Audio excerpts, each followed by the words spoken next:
Hey, Ron's Bass Lessons here with a requested song here, Interstate Love Song by Stone Temple Pilots. It's in the key of E, I believe.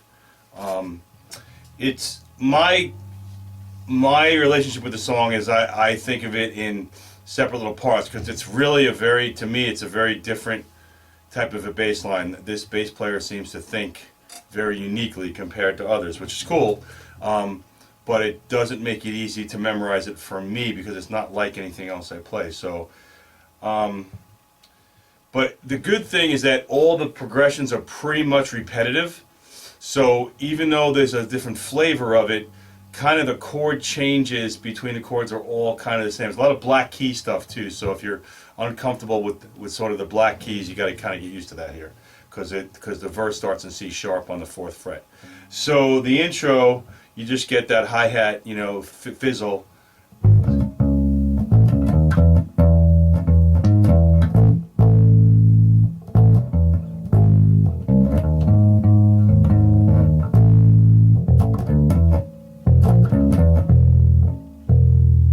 Okay, so like I said, there's a lot of black keys, so sometimes I hit a wrong passing tone, but in my opinion, it doesn't matter that much when the whole band's playing. But anyway, so I do have this tabbed out, which is really helpful. I do have this tabbed out pretty much exactly the way I play it, so feel free to email me for the tab. So it starts out on the 4th fret. Okay. So you're basically working your way from C sharp up to the E, and the E is the tonal. So you're going to spend a lot of time in this song on E. And a lot of the phrases, end in E because that's the resolution notes. So both 4th fret here.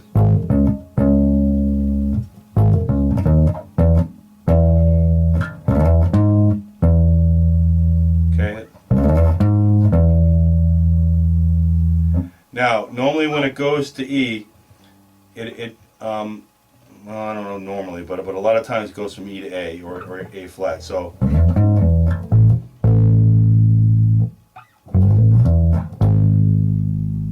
So you just went from the A to the A flat but using the E to help you get there. So let me go back to the beginning of that phrase.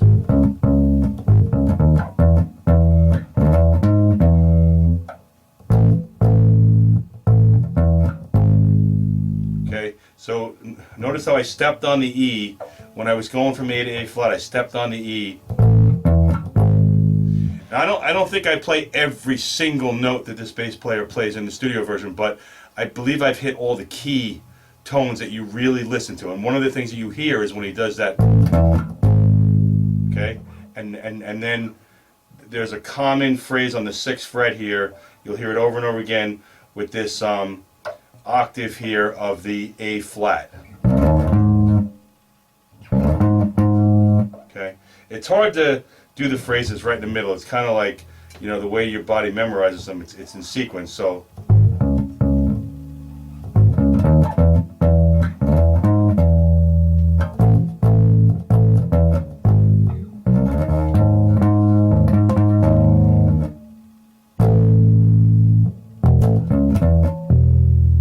Okay, so all of that phrasing there, which by the way again is tabbed by my by my own hand, is pretty representative of a lot of the similar parts of the song. So C sharp, stepping up to E, you're going to hit that octave of the A sharp, and then A, E, A flat, and then back up to that high A flat again.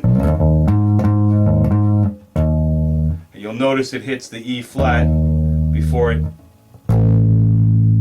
goes back to that A, and then the final before the trademark lick in the song.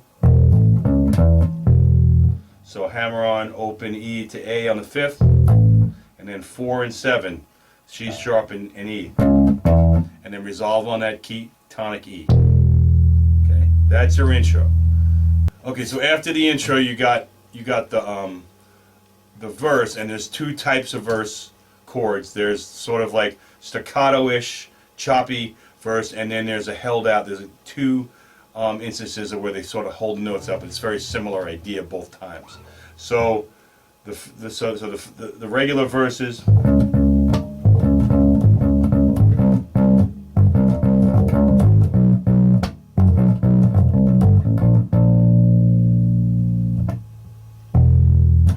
All right.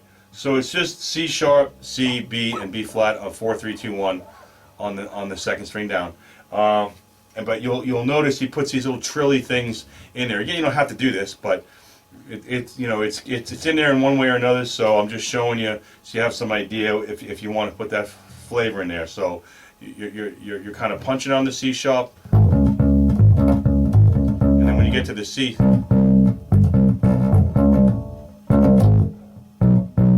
The same thing with the B. So you're on whatever chord you're on. Let's say you're on C on the 3rd fret. You're hitting the C and its 5th, the G, right? But then you're gonna pull off from the C sharp, and then he hits. Yeah, and he actually. It sounds to me like he's actually hitting.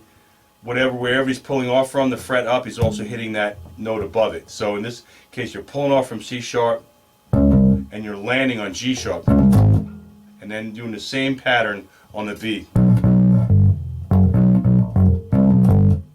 Landing on the B sharp. Okay, so then after you finish the verses, then the little sequence that follows at the end of each verse like that is interesting timing. You just have to get used to how he fits in a lot of notes in a short time, and so you got to know the notes and then play with it and feel it while you're playing it. It takes a little time. It took me a little bit of time, just because the guy's got an interesting feel for his rhythm. So after you get to the end of that verse,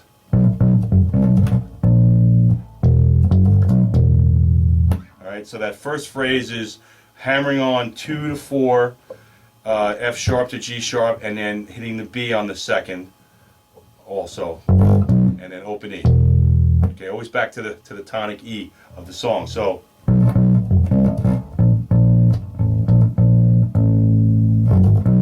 then he goes. So it's 4, 5, 6, 7, and this is fit in. Like I said, this is this is a phrase that you got to really work at fitting it in. So 4, 5, 6, 7, open E. And I like to slide in and hit the E on the 7th. Sorry. Okay, but my rhythm on doing it,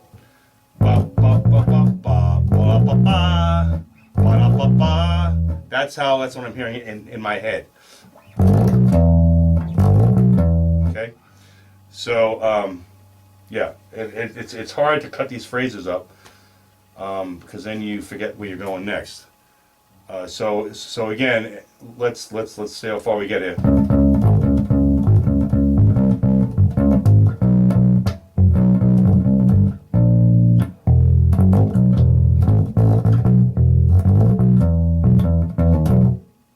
Okay, right. Okay, so that's it. And the end of that phrase is pulling off 7, 6, hitting the 7B. Your E flat B. Again, I have this old tab, so. Okay, so then your main between the verse, you're only really between the verse phrase.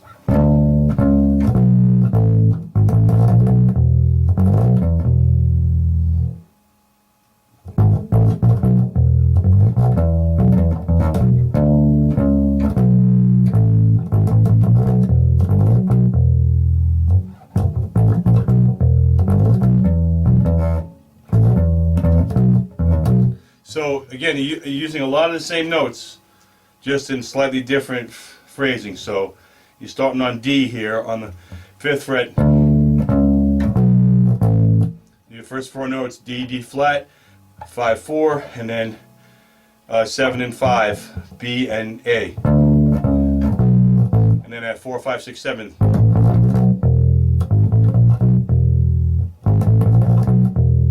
Okay, so I'm hitting the B twice at the end. All right, and I'm doing that thing again. sliding up to the E and ending up on the open. So again, the whole phrase, as slow as I can play it.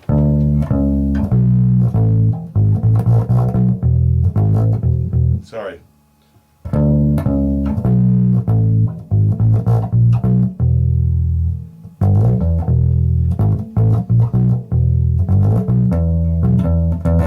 Okay, so that's I just showed you all those sequences and phrases. So then after they do the first verse once, they basically repeat it. You do the same thing again, the whole C sharp, C, B thing. It's the same way, and then it ends in one round of that signature lick. And after it finishes that, then it goes into the other style of the verse playing, which is the same chord. So it's on the C flat, but it's more like you're well, it is and it isn't. It starts on the C flat, but then it's going to use the same notes you used to, but it's going to change the sequence. I just realized that. So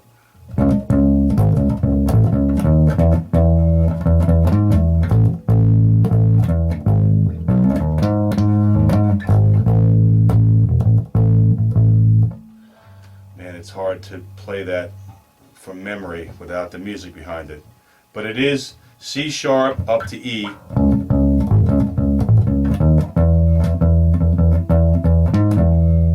Right, using that high A flat. Again, I told you there's a lot of repetition in the sequences.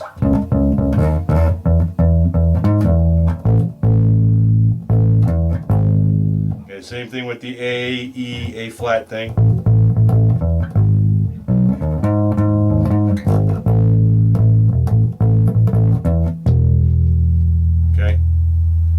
So instead of doing C sharp, C, B, on just twice in the song, it does that sequence. It goes from C sharp up to E and does the usual little fill notes to get to A flat, and then it ends up resolving on E. So let me play through that sequence again just once slowly.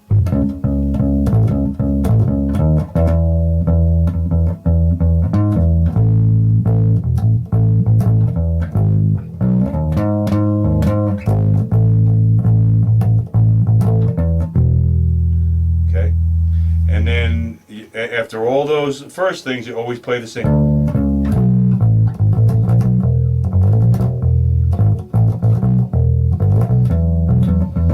Okay, that's standard. You don't change that. I say that, and then there is one time he does change it. Actually, only once. It's after the second staccato verse. So you do two staccato verses, one legato verse, then another staccato verse, which is identical to the first one, and right at the end of that second, actually it's the third time in the song, but it's after the first legato one. Then the between part is just ever so slightly different. I'll show you. So you're going to do that third staccato verse, which is the last time you play the staccato.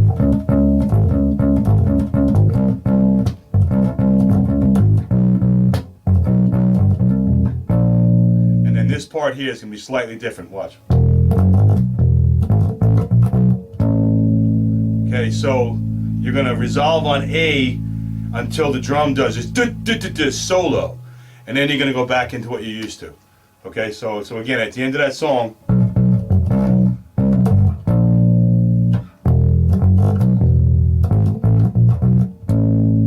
all right. So you're doing the same thing that you've done before, except you're resolving.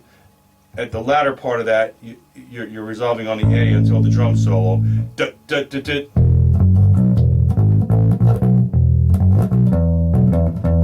Okay, you've done that whole phrasing before, and then again it goes back into, this is before the very last legato verse, the same.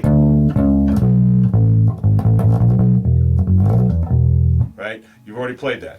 So then it plays that last legato verse exactly the way I just showed you the other legato, and then the song ends on that signature lick. So the very last time through is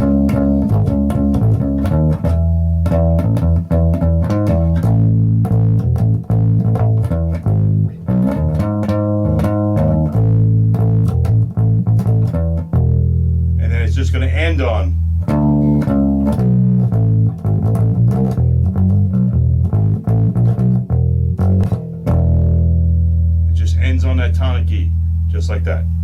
Okay.